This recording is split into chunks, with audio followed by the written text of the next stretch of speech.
do. And I think God is telling me, I know God is telling me this is what I need to be doing. Because I had an opportunity to campaign for the very position of the person that gave me the call this morning. She's being installed into that position.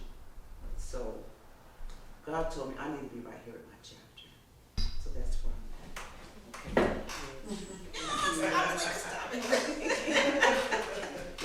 Because we're going to show the rest of the region how it's done.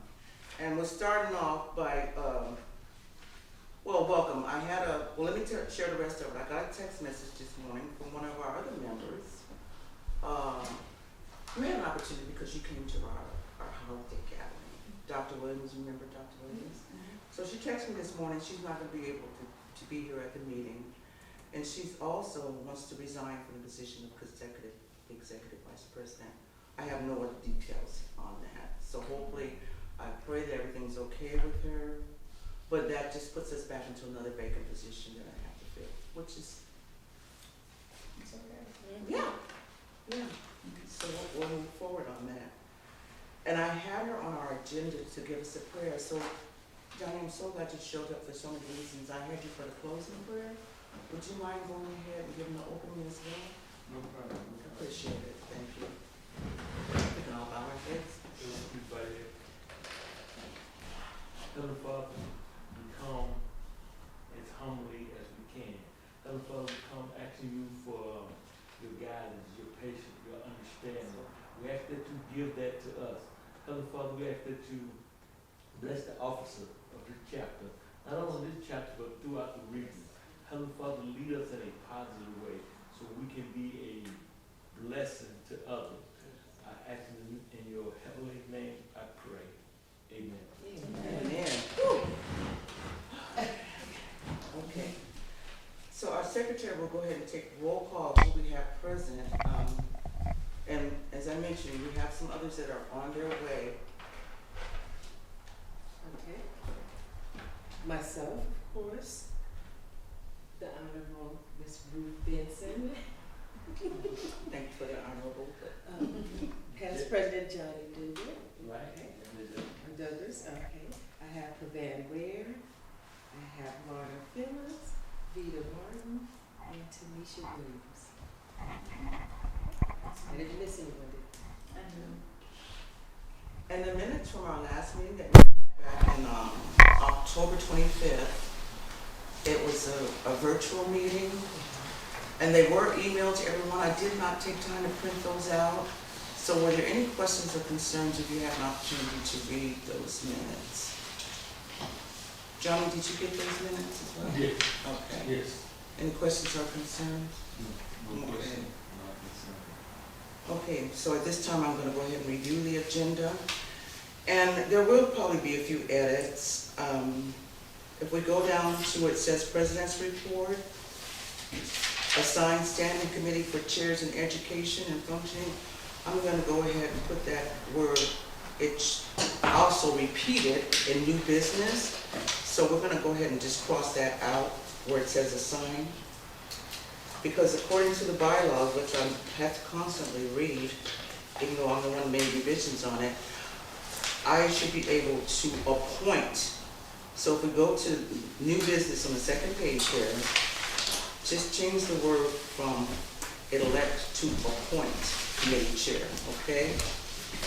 And as I mentioned, we'll go ahead and cross out on the president's report. I won't even talk about it on that portion of work on the first page, okay?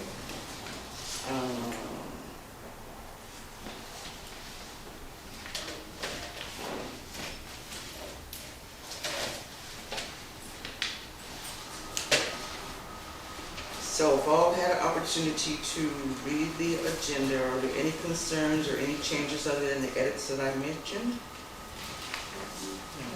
Can I get a motion to approve this agenda as is with noted edits?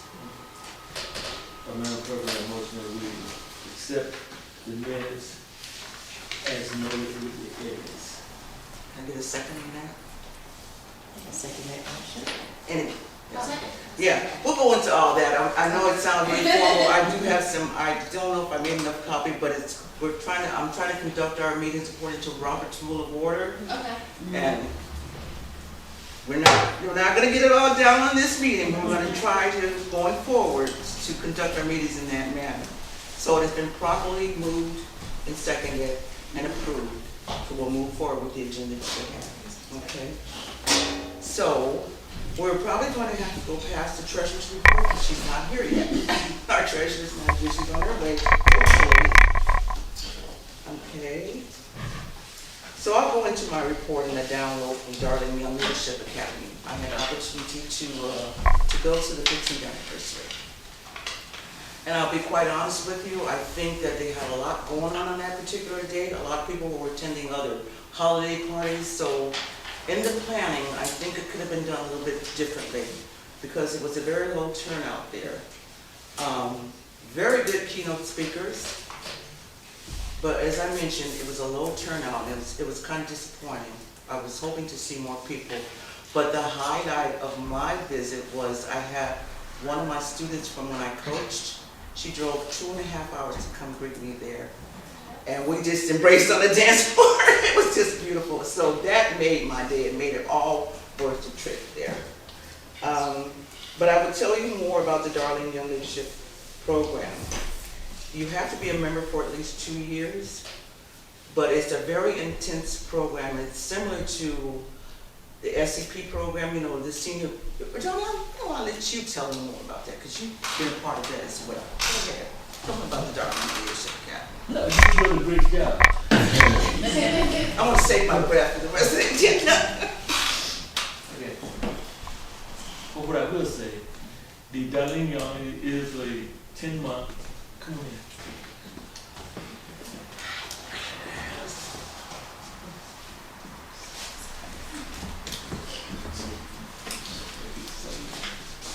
That's Sharia.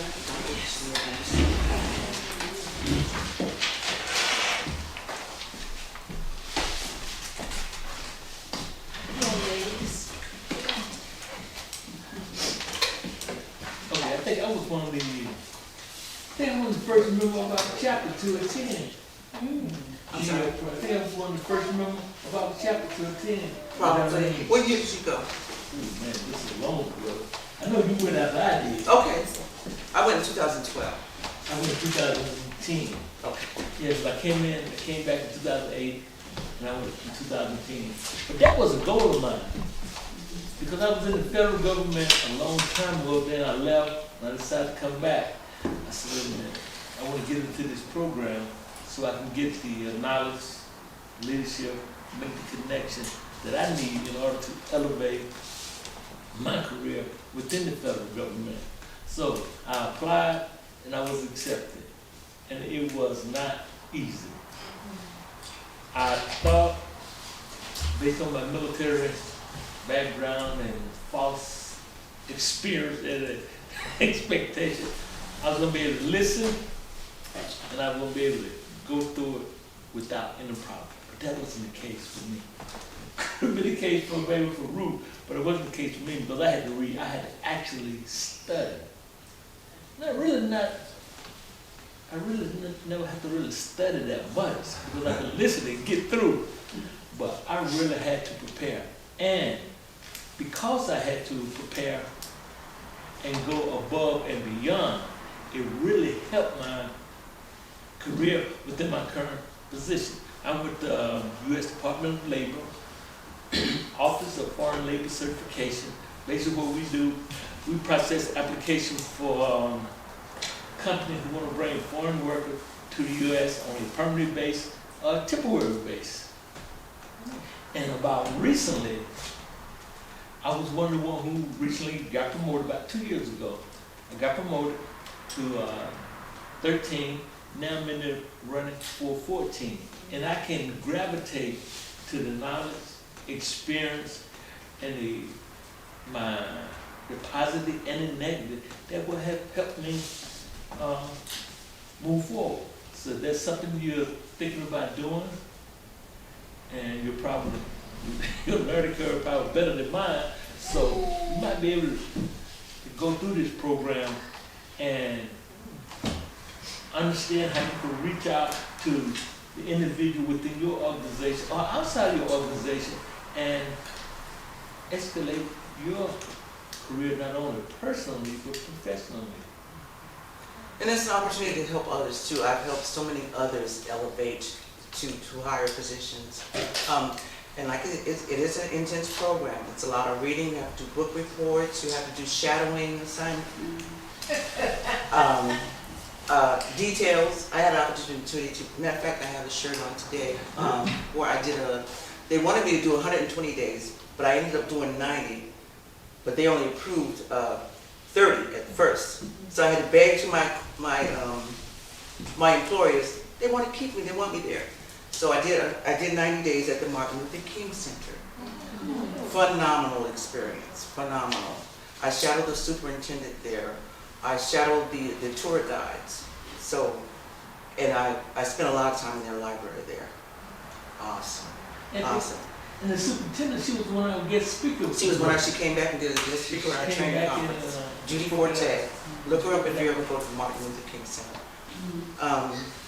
So it's a very enriching program, and their motto is, we're leaders for life. We are, and it says it I'm wearing my pin, so where is it? Leaders for life. You really are. And the camaraderie, people don't forget you. Well, I mentioned one of my students came and was just, we melted. Okay.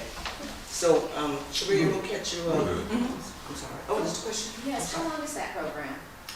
A year, 2? 10 months. 10 months. Okay. And you're gonna get people that want to quit on you. I experienced that from my coaching, but I really enjoyed coaching more than I was a student because I had to cultivate those individuals that thought they were lacking, you know, and I had to keep pushing them to keep trying.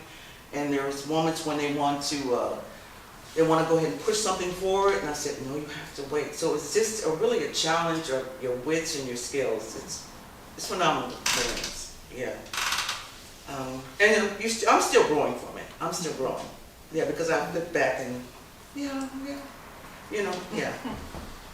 So, any other questions about the Darling Young Leadership Academy?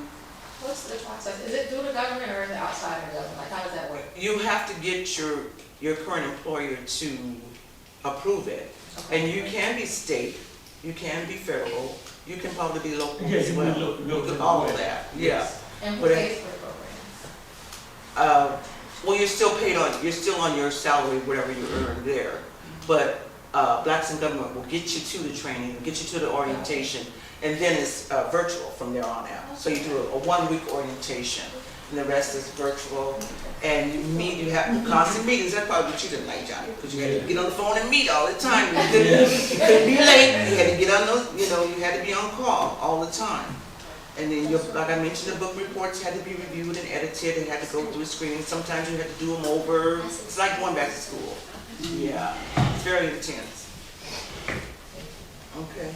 Any other questions? Okay. On the agenda, discuss the installation process that's taking place right now. Every 2 years, there's various positions that have to be filled within the region and the national level.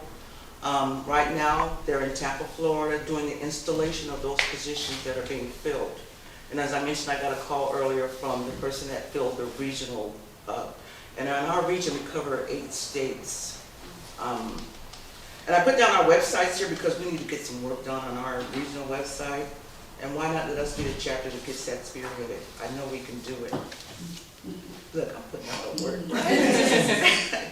And if you haven't already been to our national website, please do. There's a lot of information on there. I think they already have posted where the next NTI, which is the National Training Institute that occurs every. Have you had an opportunity? Anyone here? I mean, yeah, you did. You want to share your experience at the NTI? Yeah, I can. I guess it's two. I think there have been two different sides. Because I have a business and I'm not necessarily a government employee. I've been servicing federal employees for 20 years. And I went to another one in, I think it was 2016. That was the very first one. And I did workshops and seminars. And I think the most important part that I can take away is that you never know this stuff is going on. And when you go to these events and you see individuals who's like, why didn't I know? And how come, this is not trumpeted throughout the whole, was it an orientation? None of that stuff is actually going on. And I was at the chapter in Chicago, and I was with that one for years, and I moved down here, and it's just amazing when you go to the one in Cleveland, how it made Ruth and I closer. Because we had went to joined up with Big, and then I went to Ruth's house. I didn't even know you were coming. That really surprised me. Right. So you have, and it's being so uniquely after the COVID, and people not seeing each other, and people actually just being at home all the time for the last 2.5 years. Well, it didn't matter. So that connection of people seeing each other face to face, and then seeing that goes on each and every year, but also you have these meetings right here that goes on monthly, and so many times it's hard to connect to inside your own department, let alone nationally, and then they give you good information and workshops and seminars and stuff like that actually gives you the ability to fortify relationships and get out of your comfort zone and see other departments that you might want to be a part of that you didn't know that you could. And then when you meet the person that's in the head of it, well, you know how networking goes. So I like that part about it. And it was pretty good in Cleveland. And it changed a lot of people's energy because they hadn't seen each other in years. And, kind of puts you back into, the exclusivity of being with the federal government and what it all brings. So I enjoyed that part. Yeah, I think in Cleveland it was like 1,700 people in attendance. Yes. So they were ready to get out. They were ready. And another important aspect is we focus on youth that have STEM programs, oratorical contests, leadership programs for the youth, specifically for them. It's called Future. That's why I want you to go to the website and study up Future Leaders in Government. Okay? This hold on one second. Go ahead. Okay. You here? Yeah, but just to see the congregation of people in one place, it's beautiful. And not to mention, we do have a big gig every night as well. So after going through all those workshops, it's an opportunity to just get loose and socialize and mingle too. So, and it's not required, it's optional. They have little theme nights each and every night. Go out and, party. Yeah, there's a bar and everything, all that stuff. But and unfortunately, that's what other government entities hear about. They don't hear about all the good. They don't hear about all the other networking and the workshops and the speakers, the keynote speakers that come and speak and all that. That's intentional. And that's why I strongly encourage people to write their reports when they come back to their supervisors and share with them, share what you've learned. Yeah, I strongly encourage that when you come back. Because that only builds you for an opportunity to go again. And your government employees should pay for your trip. It's part of your training packet. So put that in your individual development plan if you haven't done that before. Just an FYI, when I started in this region, I came from Region 3, and there it was really, really easy for me to look into back to Neverland. So when I came to this region, I asked questions of the team lead, and they basically told me that it didn't exist here because it wasn't necessary. So I'm just letting you know that that's kind of the mindset that some people have here. No, that's a nationwide. It does exist. It's an OPM. Yeah. But and that's somebody that's been here for like 8 years. Wow. Yeah. So have you been to it? You have been, or you have not been to an NTI? No, I'm talking about back to government in general, just being in this, because I was inquiring to try to find out, how can I find out more information, just to see if there was anybody locally I could connect with at the time, and they were like, I just went on the website, and then somebody had sent out an email, and I responded, I was like, hey, I was in region 3, how do I switch over, or what do I need to do, and they told me, so that's how I ended up, but. Okay. Okay, I put this open discussion about the vision. This is what I vision, we'll share that during open discussion, my vision. I can't wait, y'all. Woo-hoo. Okay, and Honorable Stevens is currently in Tampa, as I mentioned, with the installation, so hopefully he will give us a download when he returns, okay?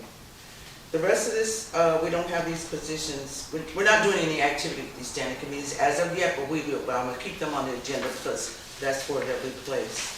Okay, so we can turn to the next old business, let's see. Dr. Phillips, you wanna go ahead and tell us about the, for those people that didn't attend our last meeting?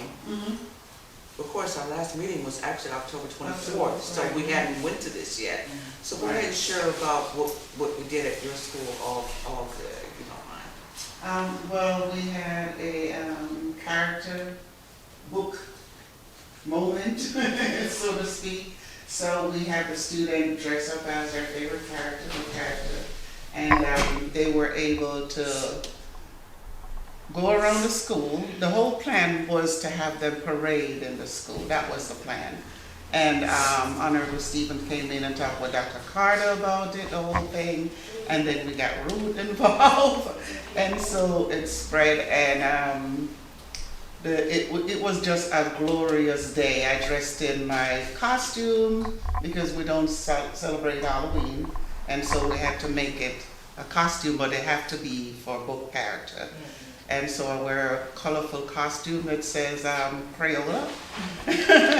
And of course, Miss Ruth came all elegant, looking like African prince or princess or African queen. I should say queen because that was more elegant than just a princess. It was an African queen, and Honorable Stevens came, and they did a fantastic job. We were able to go into classroom and read to the students, and just sit with them and talk with them, and the students just love it. It was just a wonderful day. It turned out really well. It was really a pleasure to be there. Your students are so well disciplined. This is what are the grade levels? The kindergarten to 5th, and we do have one pre-K class, and we do have special ed class. So we are a very diverse group of students. Most of our students are from the Middle East or Asia, and so we have a large ESOL population. So the behavior is not what you would expect in a normal school. This school, because of their expectation with education, the student behavior is so much more different. And so they're more focused. So when someone comes in to read to them, they really focus, they're all involved, they want to see. It's all new to them because they're not really exposed to it. So it was wonderful. Yeah, but that discipline runs throughout the school, even our pupils. Yes, because it became contagious. Yeah. They want to act that way. Yeah, so I'm enthused about having an opportunity for sponsorship, but they show the playground area that they want to improve. So, but we're not going to limit it to all but school when it comes to raising money for scholarships. We want to go to some HBCUs. We want to see seniors in high school with their level, and that's something that Johnny, I want you to tell a little bit more about what we've done in the past as far as fundraising for these scholarship opportunities, if you don't mind. Oh, wow. Is Cassandra okay? She put up one northeast, so she had to come southeast. I told her. When she told me she was off an another way. Get back on 20. So you gave her the guidance, because I didn't understand. She kept yelling at me. I'm like, I don't know where you're at. I got it. She's She's still- right now. Oh, she's still with us. She's not. Yeah. She's not. But a lot of things that we did in the past to raise funds. We had an excellent event that you put together for bowling. For the family members, everybody got together. We fellowship, we bowled, gave away little first Medallions, little medallions. fake game out. Yeah, as a matter of fact, I still got mine. Me too. And another thing we did a fundraiser for a 7-day, 6-night condo in Orlando. And I think with the COVID kind of hit at that time, it didn't go as great. Yeah. as it did.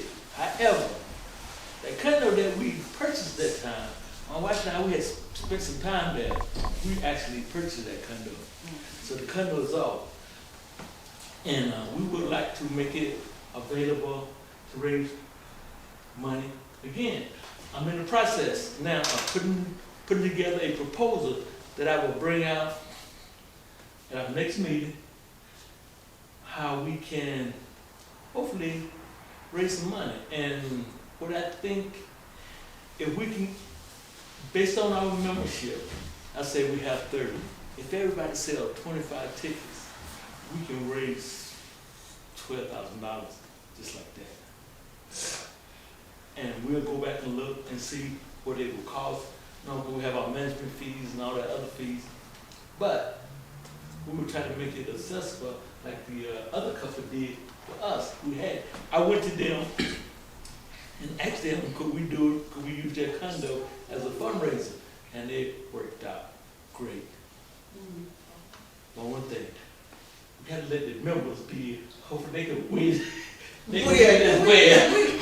Yeah, we just let somebody else make the draw. We won't have a member, somebody affiliated with the chapter, pick the winning ticket. We let somebody off the street or somewhere else pull it. And this is something we can reach out to the CDC chapter. Yes. I'm gonna reach out to the Suburban Atlanta chapter, and also go to the DYLA. We can ask our members to support us. And what I did last night, I made a list of about 20 people. I said, so hey, I got 20 tickets already sold. But that is something we can do as a team. Say if you sell, I sell 15, you sell 25, you can get a portion of mine. We need to help each other. But you gotta come up with a goal, and as a team, we can come up with a goal, maybe sell 300 or 400 tickets and go from there. We also did a golf tournament. I thought that was gonna be the first thing we was gonna talk about, but that's it. Yeah. Okay, let's talk about the golf tournament. Golf tournament is one of my favorites. Because one day I go out and hit the ball real good, the next day, I can't hit it. But if you have any friends, let them know who like to play golf, we can do that. And one thing when I started out, we'll open up to the females as well. Because I played in a couple golf tournaments, maybe about a couple of years ago, but the female actually won the tournament because it was dealing with my church. You sound so surprised. Right. Yes, I am. And I thought I was going to win. You want me to take that out? Edit that, please. This does not represent the individuals that's in the room. Continue. Yeah, but golf is something that was one of the baby that was on the first fundraising event that we had. Yeah. A lot of people thought it would not be successful, and turned out very successful. Yeah. Thank you so much, Johnny. I think we kind of digressed from the schedule, but that's fine. That's because this is not going to be formal. We're going to get together as far as the working arrangement on that.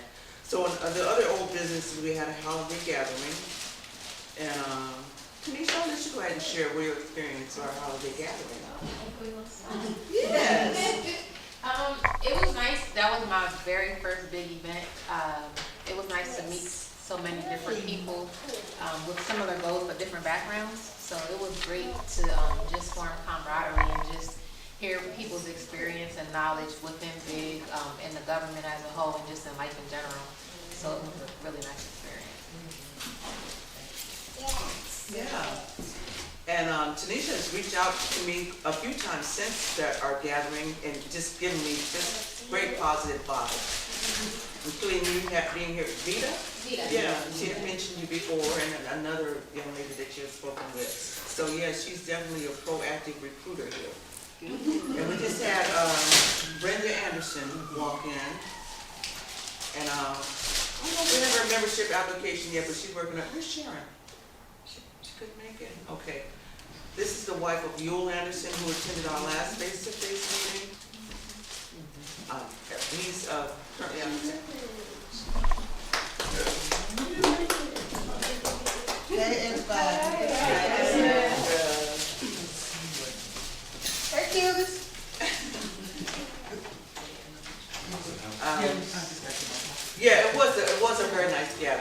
nice to see people face to face. Some I had spoke to virtually and had never met. So yeah, it was a nice, great honor. We took photos afterwards, group shot. Yeah, so it's something we can treasure. Yeah. Sorry, Miss Tuesday. Oh, no, it was something. Yeah. Okay. So I already talked about the DYL, so we don't need to go into that. That's old business. It really is old business now. Okay, new business, and that's good timing that Cassandra has walked in the door. Really quick, I'm sorry, what does DYLA stand for again? Darling Young Leadership Academy. Okay, thank you. Yeah. And Brenda, we'll probably have to catch you up, well, both you and Cassandra. I don't have this application that you're talking about. Okay, she has all that. Our treasurer has those applications. Okay. And she's gonna talk more about the dues and assessments. Every year we have to turn in, because we are an organization, a 501c3, we have to turn in these documents, to keep our chapter alive. So she'll talk more about that.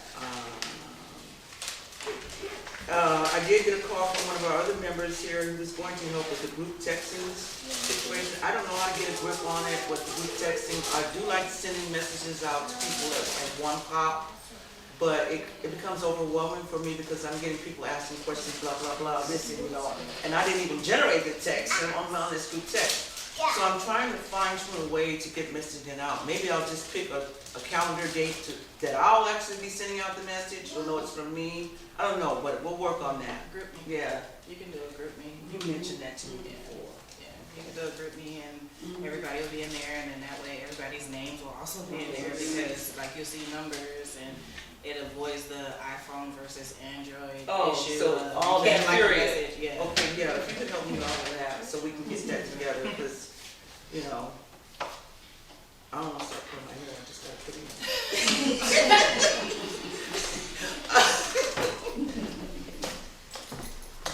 Well, we've been stalling for you. I feel so stupid. No, don't play that. No, Don't play that. that happened to us. Hey, everybody. Hey. This is our treasurer. Sharon Thomas. She did bring donuts, so I guess I And can. coffee.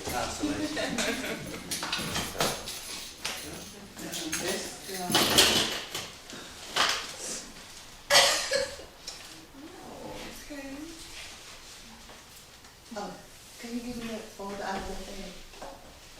So, you have a pen.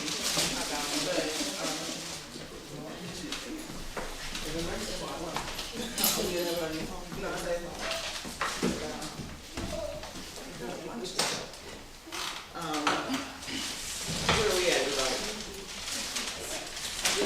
Oh, we were talking about, so you said, what's it called, group meeting? Group meeting, yeah. Group meeting, yeah, so, yeah, we'll look on that, okay. And, No.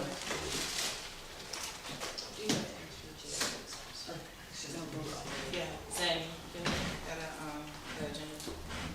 Zane, what's the baby's name? Sorry. This one? Just, That's a little bit. you can give it to her.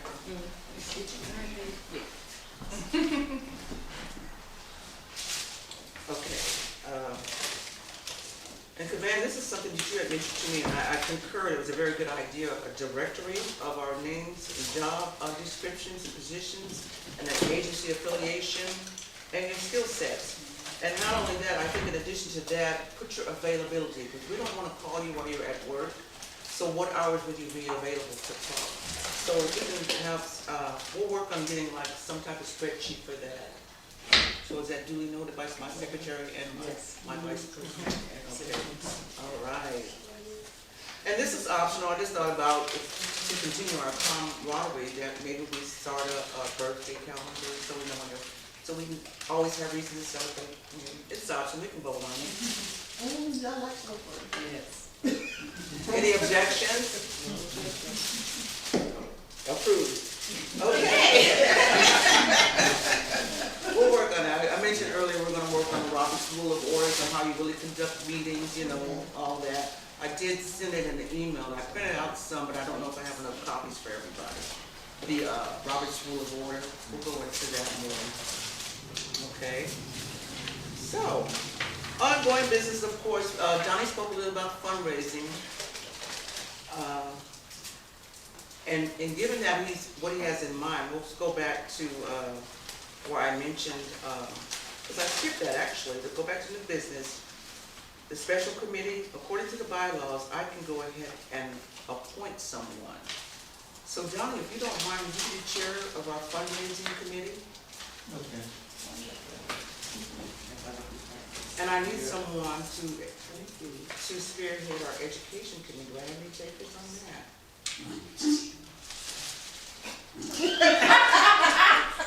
I was looking at both of y'all, so she didn't cover her face, so. No, we need to talk. Okay, we'll talk. We've got time. Yeah, I want to find out, 'cause I know there's a few open, I'm interested in something, but I'm not specifically that one.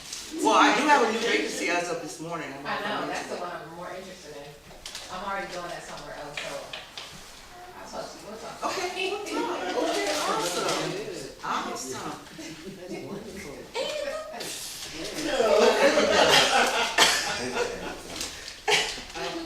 Moving right along. Okay, so where was that, everybody? Help me out. Education. Oh, okay. Gotcha, thank you so much. You got it, okay.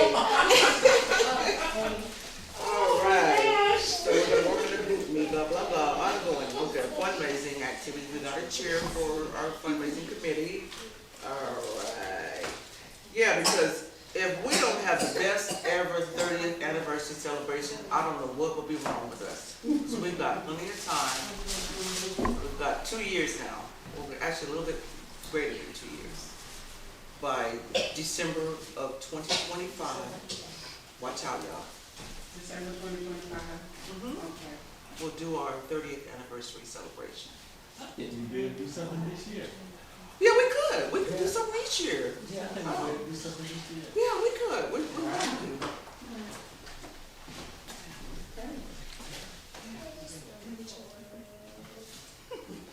You mean like do it twice?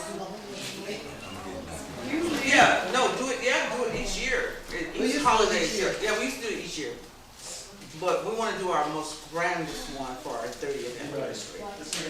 Put the booyah on it. Okay. Yeah. But yeah, we can do something every year. We did a very small holiday gathering. This was we're just getting back up. You know, COVID has set a lot of people back. I am pleased that we still have a chapter. There are some chapters that are now defunct, and we're not one of them. Okay. Thank you. So.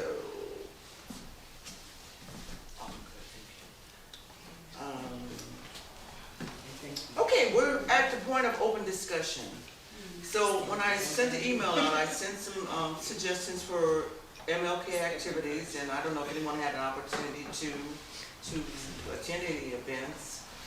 I myself was scheduled to go to a couple, but had some family matters that came up. So, but I do have, but it's going to. There's all kinds of events and activities going on throughout the entire month of February for Black History Week.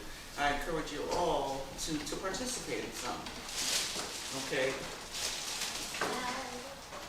And of course, we want to collaborate with like-minded organizations. But let me share a little something with you since you're passing out goodies. Fantastic job. I only have 15 of these, and it should be enough. But you only have 100 people in here. We got 10.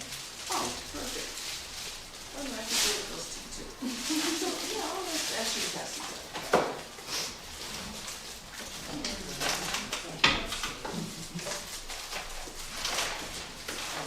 Now, I'm going to go to that. Remember I told you I had a vision, a mission statement, whatever it is. I got to regurgitate it right now.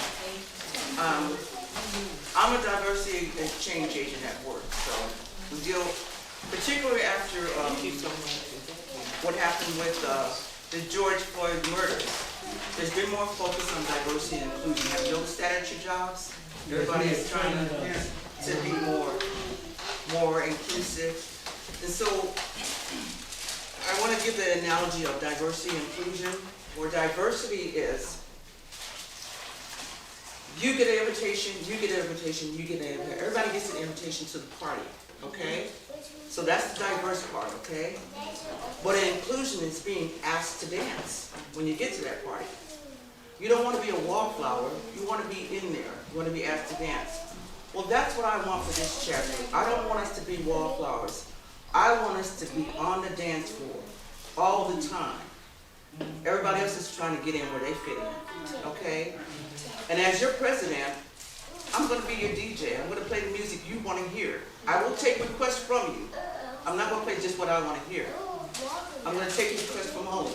You like that? Good analogy, huh? You like that?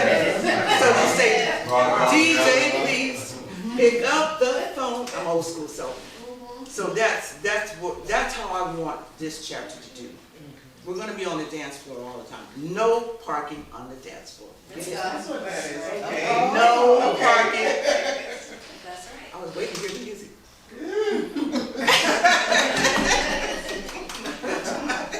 No parking on the dance floor. So yeah, that's what that. Now what I've handed out to you now is what I want from you.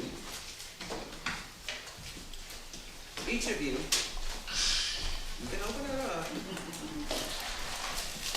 I want 3 reasons why you're considering joining big or why you have joined big. What are the 3 reasons? Okay? For that 3 reasons, I want you to give me 3 ways you plan on accommodating that. Or what is it, what's your plan of action? What's your methodology? What's your techniques? How do you plan to bring that is what you thought you would get from there? What are you bringing to it? Is that understood? So far, you with me? Okay. So after you accomplish that, you're going to be feeling pretty good about yourself because, I joined it because this is what I'm doing. So that's something you're going to want to share with others. So you know where I'm going with this? I want 3 elevator speeches from each of you. Share the reasons why you joined so that you can go ahead and get, what am I coming up with next? I don't know, but I know who well speaking. I love you though. I really love you. Do we have time to think about this? Oh, absolutely, yeah. I'm not cracking the whip. I know I sound like this sometimes. No, this is just what I want you all to think about. Okay. If you open up your package, you can write this down. It's got a little notepad in there. Oh, okay. Saw that. Oh, shit. So, when you come up with the reasons that you join, you're feeling pretty good about that, right? And you want to share with others. So, and you are good at elevator speeches. You do it all the time. You just don't know that you're doing it. That's true. We all do it. We don't put a label on it. But we talk about it. You did it with the young man that just left, Rock. You too. We all do it. We all do elevator speeches. Okay. So, after you do the elevator speech, you come up with 3 new recruits. This is going to be ongoing. This is not your homework assignment. This is going to be it goes along with the dance floor attitude, okay? This is what we're always going to be doing, okay? This is going to be ongoing. Okay, and this is a bonus one here, bonus one. It's 2 parts, just one thing, but it's 2 parts. What is your biggest pet peeve when it comes to black people, our people? What is your biggest pet peeve? And the other part is that, what are you doing on your part to kind of curtail that, whatever that pet peeve is? I'll give you an example. My biggest pet peeve with black people is, for whatever reason, we don't utilize a trash can. I've seen it so many times where I see people go through a drive-through and throw their food wrappings right out the window.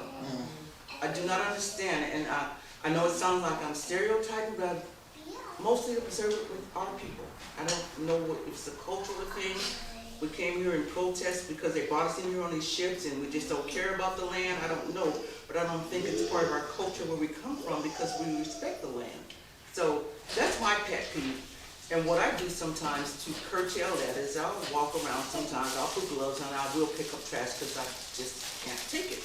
I just don't understand why we throw trash on the ground.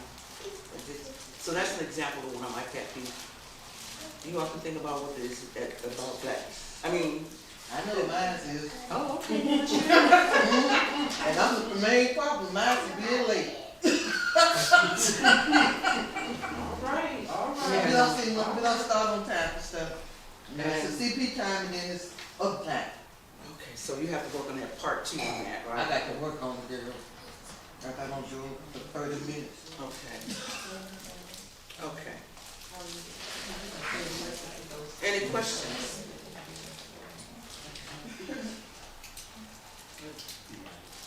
So this is open discussion time, y'all. I shared what I had on my mind. No parking on the dance floor. So to clarify, so 3 elevator speeches, why did you join, right? Mm-hmm. How are you gonna achieve those? Those reasons that you joined. And then what's the third?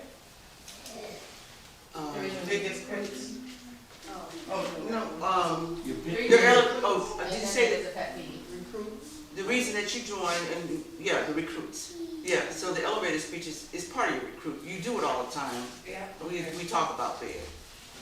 Yeah, and the more we study up, the more we can tell, you know. And then your pet peeves is like a bonus, whatever that is.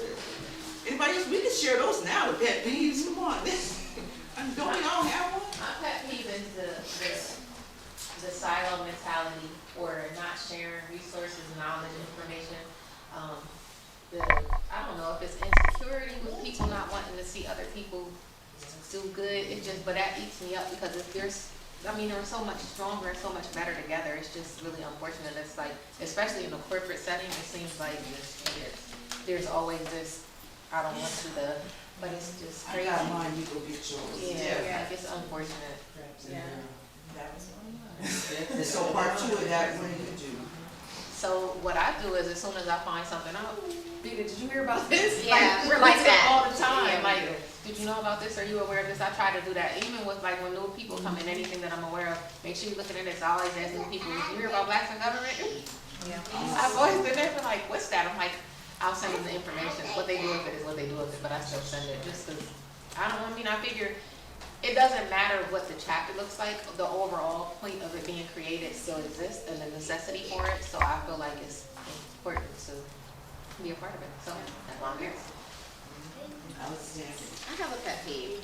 So, it's in general, but it's also particularly for work, right?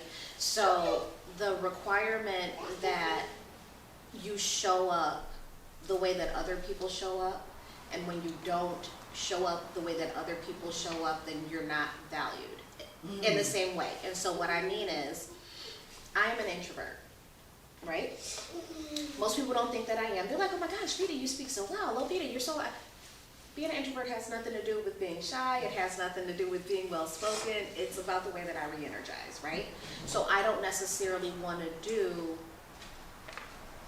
the fluff that exists within the, within some of those spaces. And it can be a lot of it, and I understand that those relationships are in place and that's the dynamic there, and that's fine. I don't want to rain on anybody's parade, but when it comes to me, let me do my work. I'll yak it up and giggle with you a little bit, but then I'm there for a purpose. And I find that there's a lack of emotional intelligence to say, okay, well, this is the way that that person learns. This is the way that that person likes to be rewarded. This is the way that that person likes to show up. There's a lack of that, right? And so then it might be impressed upon me, like, oh, well, you need to do this. You need to come. You need to blah, blah, blah. And so what I find is that at this point in my life and at this point in my career, I know how I work best, right? I know how I work best.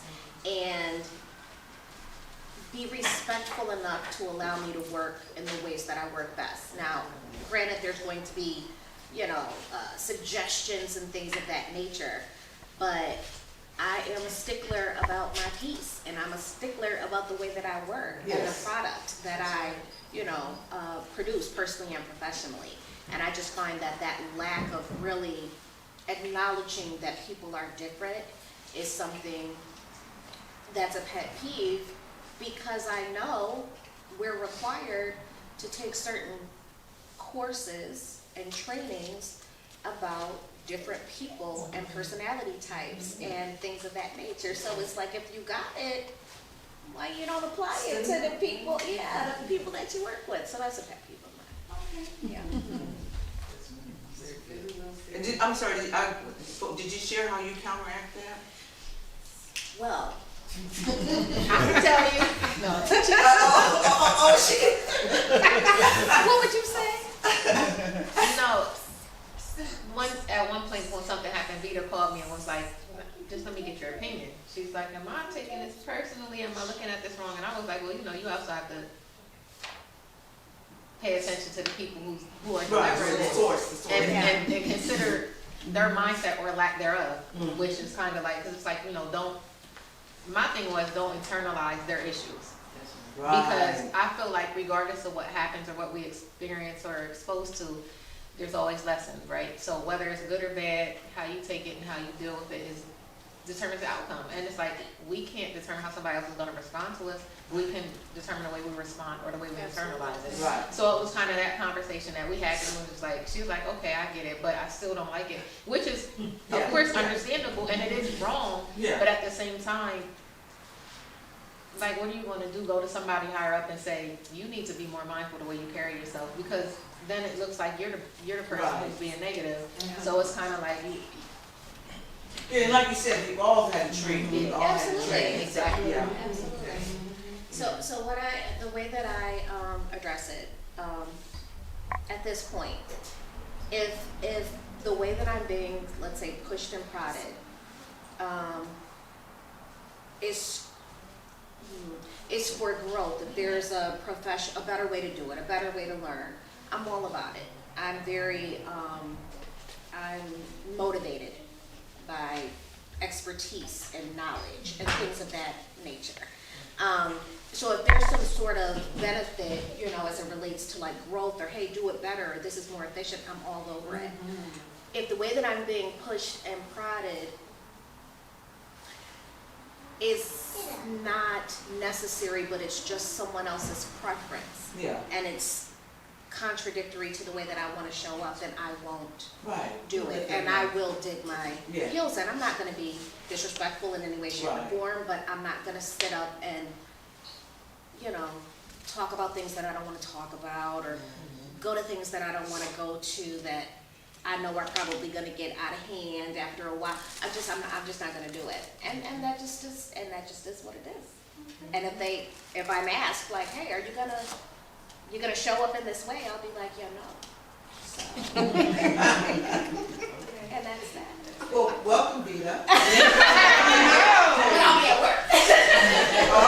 That's why we're gonna get that directory going, so we'll know everybody's work hours. I don't want to disturb people while they're at work.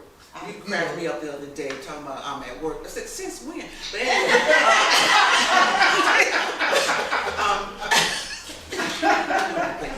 No, I love you, girl.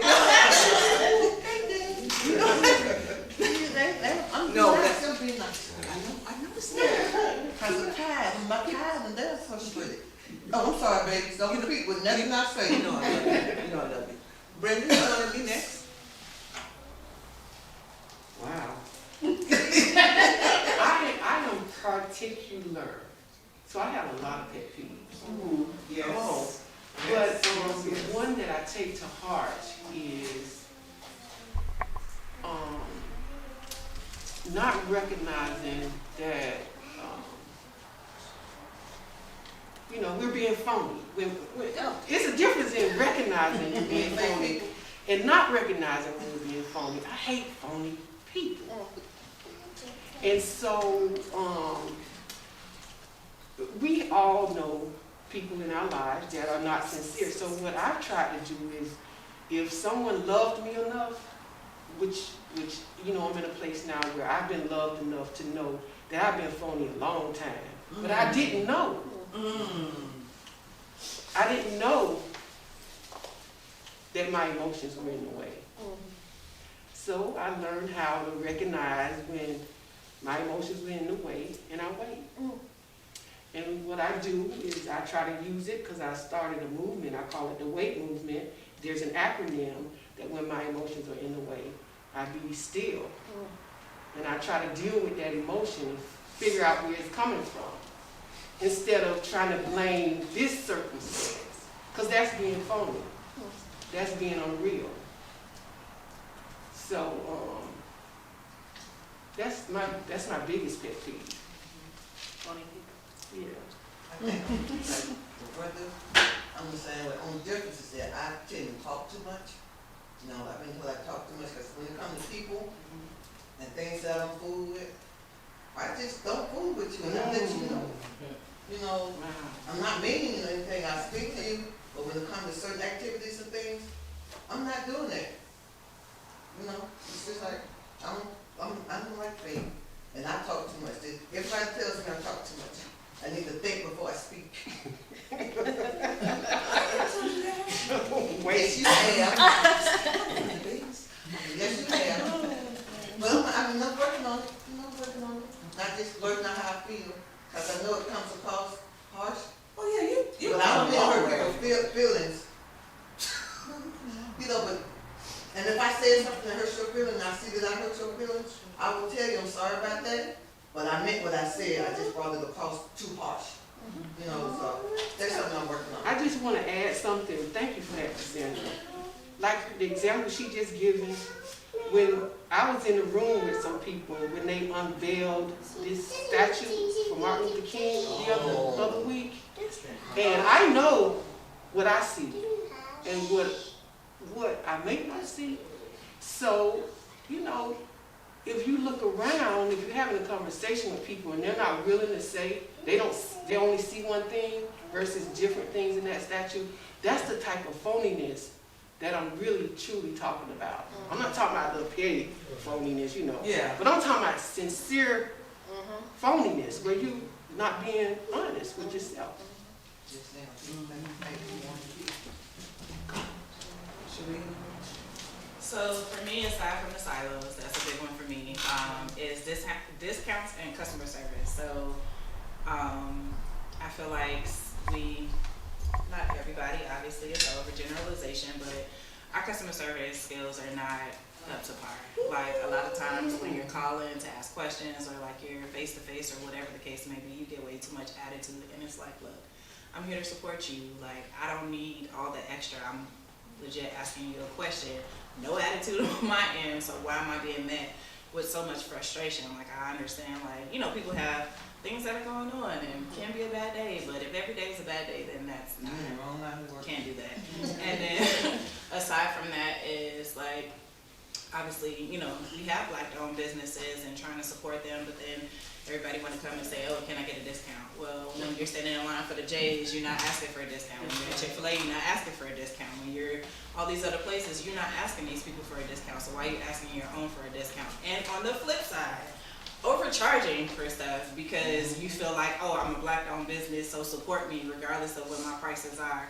There's a limit between, like, there's a difference between knowing your worth and actually overcharging. And so, like, those three things are like kind of tied in for me, but they're all just, it's just like, let's do our businesses. Let's take some customer service skills classes or whatever the case may be so that we can actually provide that Chick-fil-A service or, you know, whatever the case may be. That brings in people, not just black people. It brings in people to support your business because you don't have to be met with that hostility. Stop asking for the discounts, but don't charge $100 for a pencil. Like, you know. So, those three things. And this is sad because I don't do business with a lot of black companies. And that's what happened. Because of the, you know, product, the way they present themselves or coming to you, I'm like, I'm trying to help you, you know. But then when I go to the other folks, I get good service, they're on time, they tell me what I'm paying for. So it's like, and it's sad. It's sad. It's really sad. A lot of black business lose business that way. It's another thing that people don't tip. Yeah, that's it. I can't fall in that category. I tip. I always got this. But piggybacking off to what you said, I do understand what you're saying because like I said, when we first purchased this condo, and I shared it with a lot of friends, they all expected for me, for my wife and I, just to get them a week down there free. I said, no, I can't do that. I said, because it costs costs me when I go there to stay. Right. My management fees, my light bill goes up, my water bill goes up, everything goes up. And my wife and I would sit down and we talk with a lot of different management companies and try to come up with something that is reasonable. But we'll get a call or a text, hey, look, this is the last minute thing, will you give me a $200 a day discount? No, I'm not gonna do that. That's a lot of money. Yeah, we always want something for nothing, you know. And you wouldn't ask someone else for it. So Right. you're Why? asking me, Why? you Why know, would you you do that? wouldn't. If you were going to stay someplace else, you're not gonna be like, hey, would you take off $200 a Exactly. day? You don't have that relationship to ask them that, like Right. the gall, the audacity, right? Right. But then with people who know you, it's like, hey, you know, can I just slide on down? Oh, no. But I want to speak in defense of ownership, black ownership, because my husband has a business, a non-for-profit that he's had since well before we were married. And one of the things that happens is he can talk to them, have a conversation with them, make arrangements, and then, you know, everything seems like things are okay. But then when they come to the property, it can change. So sometimes people are on the outside looking in, they thinking you got some money. But in truth, we just, you know, we ain't got no money. All of us are without wealth. When you deal with the truth of it, most black folks ain't got no money. Because we come from slavery. We come from slavery. We didn't benefit from the slavery, so, and you know, in defense, sometimes we get in a situation where we try to do business, but then, like you were saying, somebody gonna change the price, they gonna change something. But I don't understand where you come from, a $200 discount? I don't even know if I'm paying $200 a day to go to yeah. So that must be a prestigious location, and they ain't got no business even going there. That's how I think with that. And I think that's what happened. If you go there, you'll see from 6 million all the way down, different locations. Wow. And we just happened to be in there. Okay, we were actually blessed to get it. One of my coworkers had it, and she said, after my wife and I had visited, I said, listen, if y'all ever think about selling it, will you give my wife and I a chance? And based on our relationship is great. They said, we'll sell it to you for what we paid for it, and plus the amenity that we had to do. They went in there and took up all the carpet, put in hardwood floors. Oh, no. Redid, repainted, and he said, and he showed me the receipts, and it cost me $8,000 to do all of this extra work. I said, okay, no problem. And we worked at that deal for what they paid for it, even though it appraised higher, way higher. They still gave it to me for what they paid for it. Yeah. Oh, nice. And, you know, so like about 3 weeks ago, she took, and they bought them like an 8-bedroom, and 8-bedroom, they sleep 16 on the private pool. They got one of those down there now. Also to use that.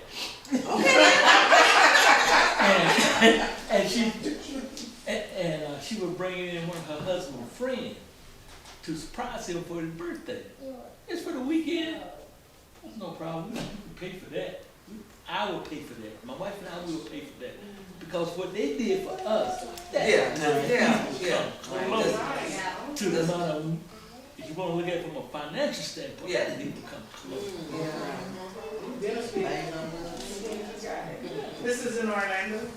Yes. Okay. Reunion? Reunion is a new section in Orlando, built up mostly close going to Tampa, Yes. over that side. Yes. It's Okay. on the Yeah. Reunion Yeah. Resort. That's where it's at. Expensive.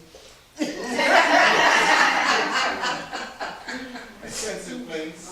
In Champions Gate, over that side. Champions Gate? Yeah. Yes. All over. Okay. Very You're expensive. familiar with that area. I lived in Orlando for a while. Oh, okay. Mm-hmm. Yeah, they got 3 lovely golf courses right there. Yes? Okay, let's keep it going around. Delinqua, you have a Yeah, pet peeve go that you ahead. wanna, share? Sure, well, just to piggyback off the, previous, with the Myers-Briggs and the personality mindset, you know, that we have to go through and at these jobs, and being in management, you know, what I've observed, throughout my working just recently with the Department of Labor, they have this closed-minded mentality. They hold their head down and just do what, you know, what they, this is how we do it every day. You know, we're not gonna change, you know, and the culture is different. And the way that we talk to one another is not in a good way. And we have to be mindful on how we communicate with people. And even though we might have these leadership roles, everyone are, you know, we're adults. You know, right. And we have to set a path. And so I contacted HR because, you know, I identified that there is an issue. You know, oh, such and such is coming. We get the, you know, you know, this Uncle Tom, you know, this mentality, you know, we all, you know, we come to work and go home to the ones that we love. Yes. And I think that the way that I'm making a change is how I interact with the team that I'm with. And I don't say, you know, you're my employee. No, we all work together with coworkers, you know. And I just so happen to be the lead. And so I want everyone to grow, and it seems like you were saying, there's crabs in the barrel. We don't want to see each other move up. And we have to get out of this mindset, you know. It's enough for everyone. And we are in the people business, and I'm in customer service. And we want to make sure that we have those skills to display for our external and our internal customers. And if we're not happy at work and we're not being treated the way we need to be treated professionally, then that will, of course, transpire in how we deal with people, internal and external. So hopefully I can make that change sooner than later. Yeah. Command, do you have a pet peeve you want to share? Everybody got a pet peeve. Can I say one more thing? Sure. It's about being phony, about phony people, and I just had an experience. My daughter is in Ghana, so yeah, no, the other one of my twins. Oh, okay. So she's been there since the 6th of January. She comes back next week, and she called this morning, and she was pretty upset. Well, there's I believe 25 students and 4 administrators there, and so they went to the castle where the slaves had, you know, come in, and it's just, this week has been an emotional week for her, and of course there are white students that are there, and Amanda said that they have been complaining about the food, the weather, this, that, and not being respectful of the culture, you know. And so yesterday they had dialogue about the museum, and I don't know the actual name of the museum, where President Obama had came in. It's the White Castle right there on the coast. And one of the students were saying, you know, I understand what the Africans went through because, you know, my grandfather experienced this during the Holocaust. So Amanda took offense to that. And so we're at a touchy point right now. We're talking about the slaves having to eat with their feet chained up from, you know, the neck all the way down, and being stacked on top of each other, feces, you know, the imprint of feces on the wall, and, you know, it's just, and so Amanda had a moment this morning with the young lady, and she took her to the side and asked her, you know, just in that moment, you know, how do you feel about just bringing this up at this time? And she had, the young lady started crying, and told on Amanda. Now these are all adults here, young adults. She told Oh, I'm sorry. And Amanda said, I'm gonna stand on what is right, you know, and you're coming into the motherland, and we're touching this water where we, you know, we're sold out, and, you know, we have to, you know, embrace what it is.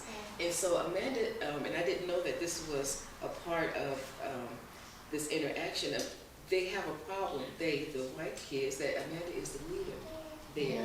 So That was the white privilege thing coming That in. and part. then, yes, the entitlement. Mm. Yes, you know, and so she said that they're gonna have to deal with me, and this is what I'm gonna stand, and I'm not gonna apologize.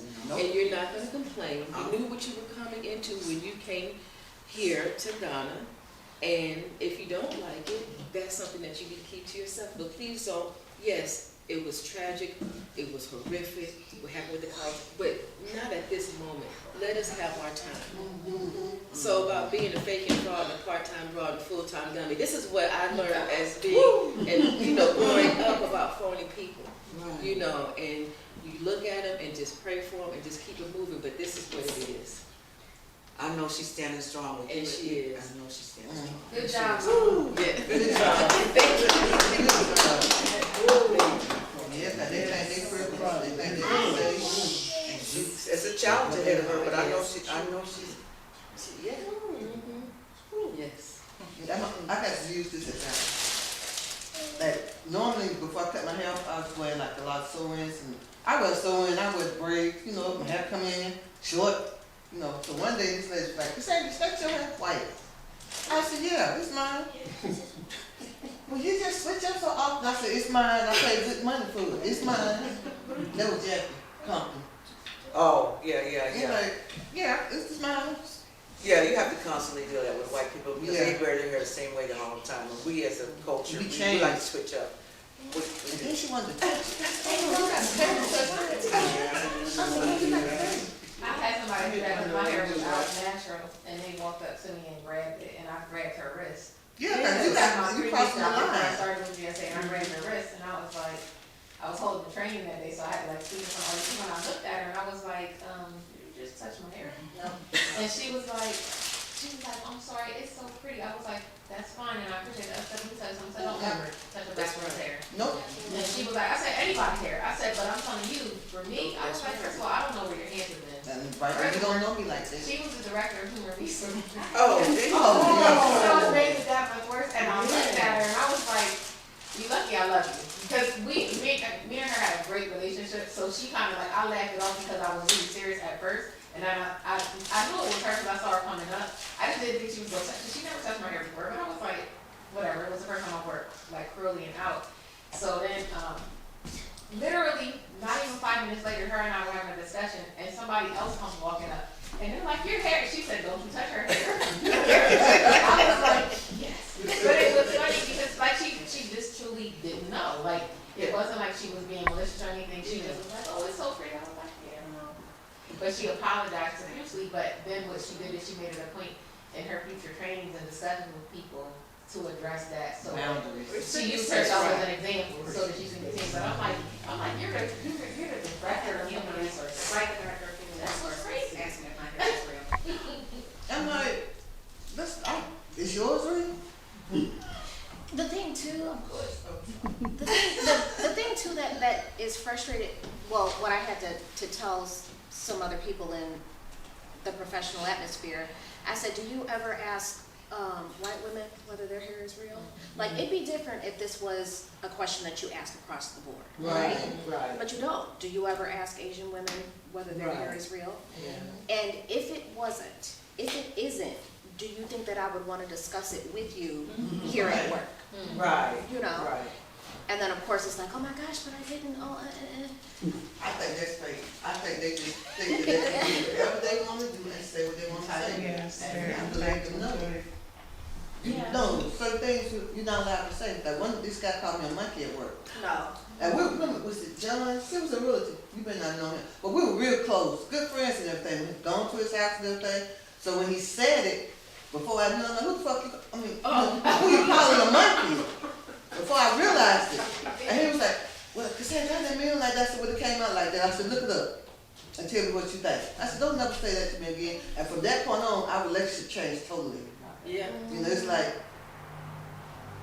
I saw him, but he kept apologizing, and I never would have thought that would have came out of his mouth. You know, so I'm like, yeah, so. You know, some, like I say, certain things are said to me, and I have to stop before I say respond. You know, but that day I was like, I just kind of went off. People looking at me like, oh, I didn't mean it like that. Yes, you did. Yes, you did. You from Mississippi. You know what it means. Oh. You know exactly what it means. So, Dr. Phillips, did you have any pet peeve that you want to share? she's not so quiet. Many.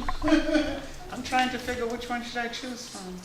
One that really chaps your hide. Okay. Are you trying to Mine is with educators. I just cannot understand why when they become APs or principal, they believe that they have the final say, even when they have no knowledge. So if you're in the classroom and you have the knowledge of your students, you know how they learn, you know their days when they're on and off, and you know the home life because you're communicating with the parents. Why would you want to come in to tell me this is the way I need to run my classroom? And when I explain to you this is how I run it, because, well, I am the leader and I say this is what goes. And then when you do what they say to do and the result come back and it's not where they need it to be, then you're to be blamed. They forget at one point that they too was in a classroom. And because they're at that level, they want to use that leadership in a negative way to suppress what teachers are doing. And then when I try to speak up, I'm not in the classroom, so to speak, but I still see what teachers go through. Yes. And I am for teachers. My heart ache for teachers. My heart ache for students. And when you look at our students, and you try to teach them like that student, when they're not privileged, that irritates me. Yeah. Because you're taking away from our student what their God-given talent is to make them become someone else when they're not. There's already that person there. Why you want to take them to become that person? Why you want to teach them that way? And it doesn't work for them. And then turn around when it doesn't work and the school grades going on to make it look like the teachers are to be blamed.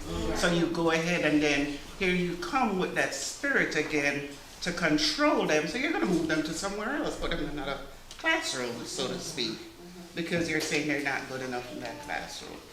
When they're only doing what you said to do because you wouldn't listen to what they said they needed to do. So that is one of my biggest pet peeves. How do I do it? How do I deal with it? Keep talking. That's all I can do. Keep talking until one day they listen. And there's not much you can do because they get to a point if you talk too much or ask too many questions, then you're labeled the troublemaker. And I am a troublemaker and there's no getting away from it. That's who I am. That's who I was created to be. I am the troublemaker. I'm going to trouble your spirit. That's what I'm going to do. So I'm going to keep talking. That's one of my biggest pet peeves. That's one of the biggest. I have many.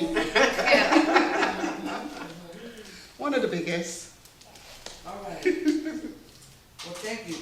Commander, you sure you want to exclude yourself? Because I think everyone has gone around. You sure you want to be that one that... We know he got a pet. We know he got a pet. I know he does. He told me he's It's not that it's a pet peeve, it's more of,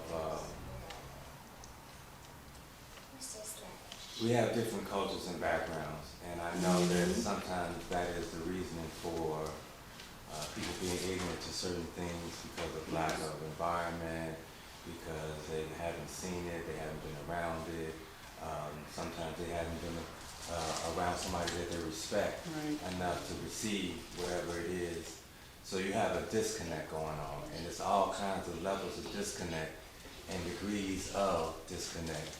And the pet peeves are what sometimes you're around an individual and you don't have a relationship or environment where y'all can speak authentically or open And that's how society has actually taught us how to be on your own and all that good stuff. So it's not necessarily a pet peeve, it's more of things that are a challenge to people most of the time, and brown people, is that we don't have examples. And the pet peeve that I have is that I like to spend time and energy on remedies. Yeah. No disrespect to us talking about our pet peeves, but let's spend that same energy on how to get out of it. And that's what my pet peeve is, that we can put our energy towards stuff that we know, excuse me, shit fucked up out there. Right. Okay? And you have different people that's involved that have more quote unquote control in their world, and their insecurities and such is put on you. All those things are a society that has been perpetuated, and I would like to spend time on the remedies on how to re-educate ourselves about how things are going to be. That's fine. And then what are you going to do to change it? And if the changing part is, the reason why I got into videography is because of being entrepreneurs and hearing some of the struggles of people that's in federal, like, for example, like I know about Ruth, I know about Dalika, I know about Cassandra, I know about what if things were another way, they would spend their time and energy on here. But sometimes the environment does not allow you to cultivate that, right? So sometimes we are in certain situations where we have to take on things not because we want to, sometimes it's because we have to. And the pet peeve is we can't change everything, but when we can't change something and we have to endure something or somebody else to think they have control over us, that's a whole nother animal. Yes, it is. Yes, So it is. in my opinion, because I've been self-employed for 20 years, I've been in the Army, so somebody telling you what to do and you can't do nothing about it, when you are a soldier and you can equate to this, or anybody that's been in the Army or any armed forces, then your pet peeve could be, yeah, they're telling you what to do and you know they haven't given it any thought. You know they haven't given it any energy.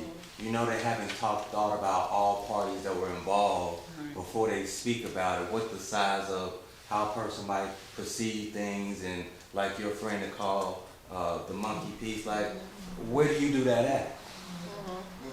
And so when I hear these things, I always come up with, how can we come up with an infrastructure on how to change some of these things that, obviously pet peeves are things that should be understood by all in a certain degree.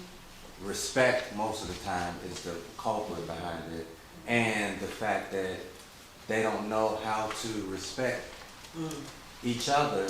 Sometimes it's the dynamics because they feel privileged, obviously, because nobody's told them differently, or the fact that we don't police ourselves.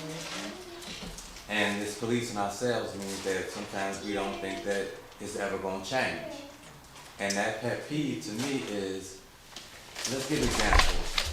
Let's get people that got expertise in certain things, and then as we interacting, just like this meeting where all these folks come together, and some of us met each other, some of us haven't, but how are we going to actually do business in Blacks in government? And some of the pet peeves that we're talking about, how are we going to supersede those pet peeves, but at the same time voice them? We gotta voice them. This is why I'm documenting. It's because of the voicing. But then how much energy are we going to spend on remedying it out? How can we create examples that we can actually do that they're taking good notes? We all taking good notes. And sometimes when we at our prospective jobs and our prospective world, we just sit with our pet peeves, but we don't have another environment that we can come together and create an environment and that we do business in a certain way in a culture that we see how it works. We see when the pet peeves are voiced, and then we can talk them out and we can see each other's side of the story. But then let's think logical about this too. what's logically, you ain't supposed to touch nobody's hair. That is not in your AO, that is never gonna be good. Yeah. You wouldn't, so Yeah. you shouldn't have to tell somebody that. Absolutely. But sometimes, when they see something that we have in this conversation, now, any of this information that's on here does not go out to anybody unless we want it to be. Right. But I do feel like our thoughts matter. And by documenting the experience and having this conversation, I always think about how can we get out of this. And then create a culture that we want to create. And the pet peeves are gonna be in there, but we also gonna say, well, you know what? Shit is fucked up, but we come up with this idea of how we gonna do this, and we get to voice it, and then an example of when people see us interacting, they can't see that we're not entertaining each other's thoughts and ideas and coming up with a culture of how the blacks in government is gonna do things. So to me, pet peeves are, yeah, they're a dime a dozen. I get it, but I do understand that I like to come up with remedies on how to re-educate ourselves and come up with something that's physical that we can go back and listen to this conversation. Find out, yeah, well, it seems like the common denominator is respect. When it's all said and done, giving it and receiving it. And if you don't have any of that, and there's different levels of it, and sometimes you might miss, but that's all this really is. So we need to be cognizant about how we come up with how we respect each other. Right. And create this environment of blacks in government and how we deal with each other accordingly. Yeah. Right. Yeah. And the follow-up to that, the second part of that question Ruth said to look at is how do you deal with it? Which is exactly what you're saying. How do you deal? Yeah, Yes, the the remedy. pep is there, but Yeah. how do you deal with it? Yeah. Yeah. And that's the key part, which I agree, that's the key part, because you cannot deal with disrespect with disrespect. No, that's It's not going to work. You know, you have to have that common sense, wisdom, and spiritual leading to understand that this person is also human. And the way you dealt with when she touched your hair, that she's human, and you knew that, but then you kind of make it a joking way, so as not to offend her. So we have to learn how to do this to other people without offending them. Because that's what we see. That's what we see in our culture, like African American, when they get to that level, they call them rich millionaires. When they get to that level, they forget that the little people down here, they were there one time, and they themselves start to disrespect that little people that look like them. So that commonality, that common sense, so to speak, that respect part is all gone. And you can only overcome that with love. You have to love people. And if you're in a group where you cannot love each other, then how are you going to go out of that group to love somebody else? That's where the respect comes from. Loving people may give you that respect for them. Well, what a blessing to know that we have that. Yes. We got that here. And duly noted on the documentation, that is so appreciated. I still will take time to review from our last meeting what can be improved for this meeting going forward. So I didn't know you were going to report again today. I really appreciate that. Yeah, well, one of the things, if I could kind of interject, I didn't ask individuals before we recorded. I mean, intellectual property is important and respect to the origin of it. And this is something that I believe that makes us better based off of documentation. And documentation could be, when you get home, we have a way in which you can go back and you don't have to take good notes as much. I mean, we can have a housing space in which you can go and see and view this stuff. And also the documentation is that we need to keep each other accountable. Right. The accountability is that we said we was going to do this Right, stuff. right. You said if you do X, Y, Z. Also the part is, I was speaking to Ruth about making sure that we highlight each other. We showcase each other. And what that meant is, yes, I think of everybody as entrepreneurs first, and then y'all work at y'all prospective jobs, in my opinion, right? So when we talk and have these ideas and concepts and we learn, like how she asked, well, how do you know about Florida? And, you know, she's like, oh, I've been down, and, you know. So all of that stuff is how you learn about each other. That's one thing. And then, of course, when something happens in Florida, you might give a chance to call her and ask her about her expertise or find out. So what that does is it makes us feel like we're not in this by ourselves. Right. And I know that me coming from Chicago about a year and 6 months ago, I don't have a family. And I think it's a lot of individuals in Atlanta that's not from here that they suffer when they come down here for jobs and certain lifestyles because of weather. My daughter's 20, right? So I'm living for myself. My mom and dad is in Chicago, but I would like to have an extended family here. So how do you cultivate that? How do you get, you know, when now people don't talk face to face anymore, everything is virtual and all that good stuff. So this gives us an opportunity to, of course, tell other people, how was the big meeting? Well, you ain't got to tell people how the big meeting was. We got it on recording. Okay? So the documentation is how, when any of your prospective jobs or departments, when you telling somebody about what the experience was here on Saturday, you can actually turn around and show them a snippet of it or show them how and who's here and all that good stuff. And the documentation is important, in my opinion. And then all the rest of the stuff afterwards, you have a documentation of how you telling us how the golf was, or you telling us how the bowling was.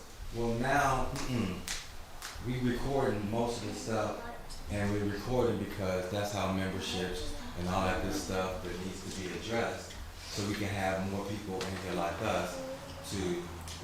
Yeah, speaking of membership, I'd be remiss if we didn't go into that because, you know, we were waiting for Cassandra when she returned. Sure. And we bypassed that part of the agenda.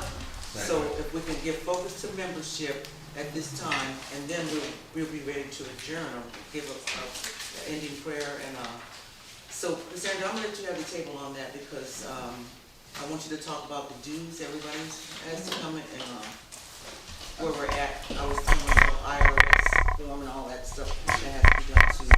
You're more privy to that. Like in Yeah. March. Yeah, if you don't mind. Okay, I'm not sure if most of you know, we have chapter dues and we have national dues. And so, I appreciate everybody joining, I really do, but I don't know if people know that they have enough dues to pay, you know, outside of just the national dues. So I printed out a copy of what the dues would be, federal, state, federal, state, and then students. So I'm gonna pass this around. And each year, we are responsible for paying our, we are responsible for paying the national dues for our chapter, and it's $10 per person. And that's displayed on the sheet also.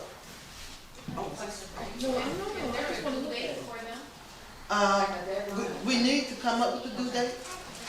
Well, right now, I'm trying to just play catch up with those that haven't paid for 2022. So, we discussed the due date, but it's not the final yet. So, and also we have a Cash App, if you would like to use Cash App. I sent that in the text. I saw that. Okay, so we can use that, or you can send me a check in the mail. Don't give me no cash. I'll tell you now, I don't have no checks. So that means I gotta go to the bank. If I make it to the bank before I spend it. So, You go cash out. look, You joking? oh girl, yeah, I know. but, That was a disclaimer for the video, that was all. oh yeah, that's what that is. I'm just joking.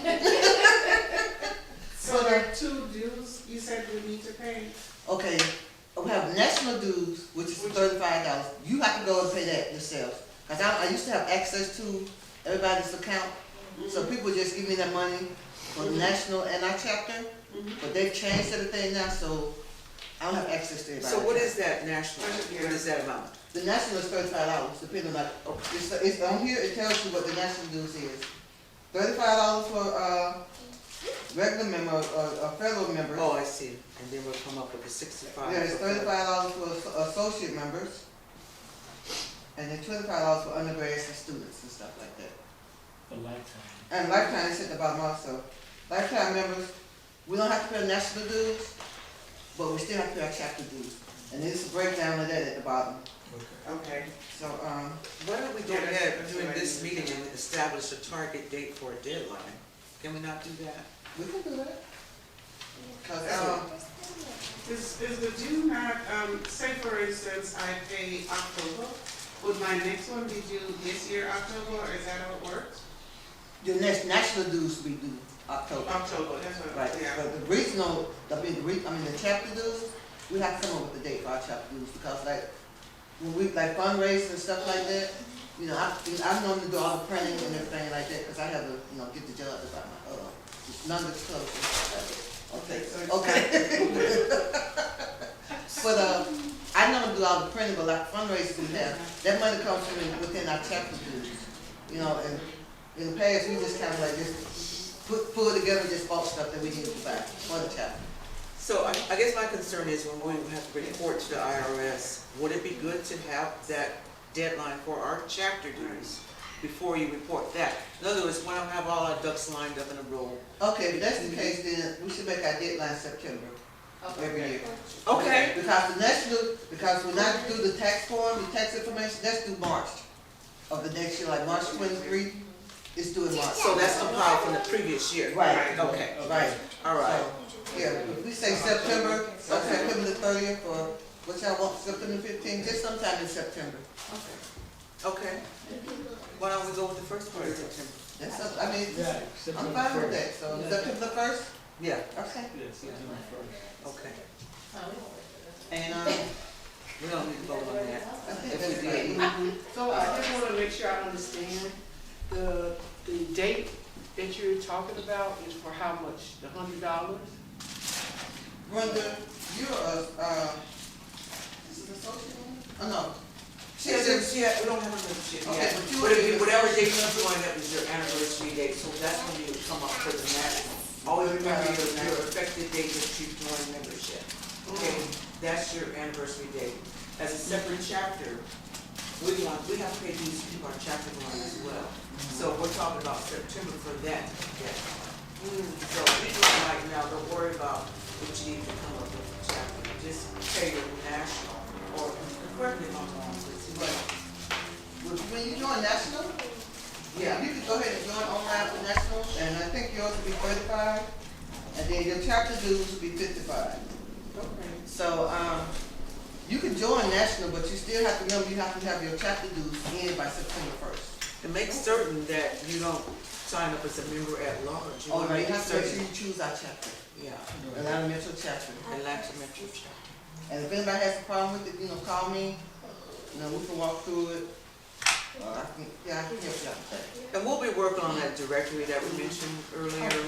I'll get together with our executive committee. We'll probably have a few more meetings in between before our next schedule. What we have decided to do as far as our meetings, we rotate every other month, face to face, and then we have virtual the next month. So next month in February, we'll have a virtual meeting, and I believe we already have that down listed there, and the call-in information is there as well. I need to give my Okay, number. yeah. Go ahead, everybody, go ahead, shoot them. Okay, I'm gonna give you my number. If you have any problems, that is 404-372-6868.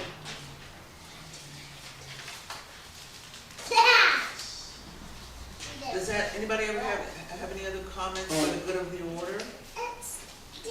Just because it's listed on here and what it's the regional rules, how does that work? The regional dues, you go online. Oh, no, I'm sorry, regional dues, you send me a check, you can pay it through the cash app. Okay, so pay it along with the chapter dues? Yes, the regional dues and chapter dues are due together. To me. So it'll be September. Yes, September, whenever they want to pay it. Okay, cool. So is that as clear as mud to everybody?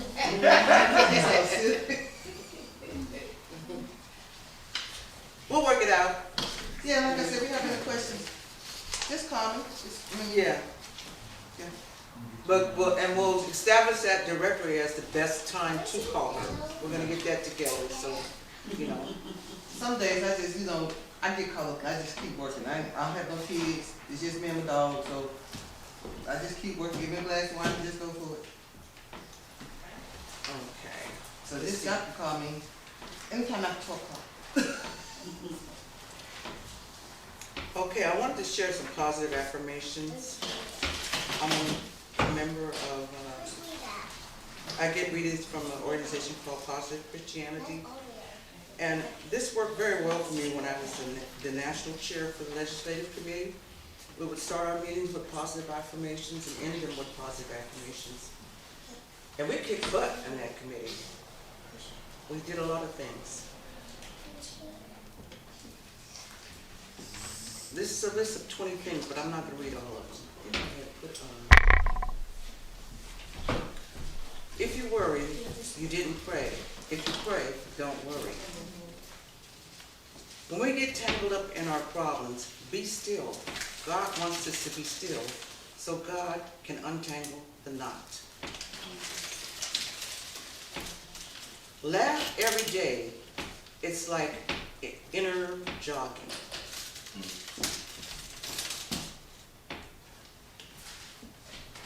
Hold on just a few minutes. It's all right to sit on your pity pot every now and again. Just be sure to flush it when you're done. Love that one. Surviving and living your life successfully requires courage. The goals and dreams you're seeking require courage and risk-taking. Learn from the turtle. It only makes progress when it sticks its neck out. Be more concerned with your character than your reputation, because the character is what you really are, while your reputation is merely what others think you are. Okay. And we're at the time now where we can have our closing prayer. But before we do that, I want to say I'm really glad to be back. Glad you're back. Fine. I was one of the unfortunate ones who caught COVID, and it had me down. When I thought I was on my way back, and the doctor told me to relax, but I felt good to myself. My body wasn't good. Then I just went back down again. And then basically put me on things. Said, look, you ain't gonna do nothing. No activity or nothing for about a year. Too long. It was Yeah, too about a long. year, 2 to 3 months. And I just look at the message. I be wanting to call, but my wife said, look, no, you ain't doing nothing. What the doctor said, and I have been released now because I feel a hell of a lot better. And I want to thank everybody for prayers, and, you know, for me and my family. And I do appreciate that.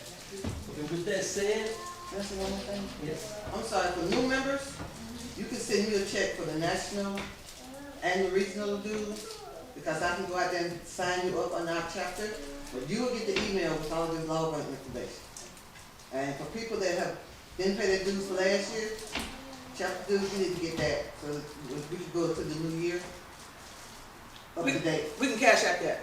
Oh, yeah, you can cash out. Yeah. Okay. Okay. All right. That's a great idea. Let's go hands close this sucker.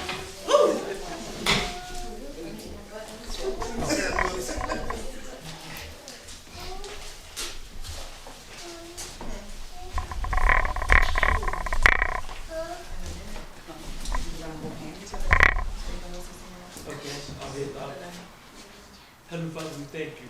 We thank you for the opportunity for this chapter to come together and share ideas, ponder ideas, and come up with solutions. Heavenly Father, I want to thank you for the energy and the knowledge that you have given us so we can move this chapter forward. Yes. Heavenly Father, we ask that you bless the meeting that is going on at our regional office, and we will continue to hold you in the highest standards. Heavenly Father, this I pray in thy name. Amen. Amen. Okay, thank you. Thank you all. And you want to get the group photo like these young ladies? Sure, yeah.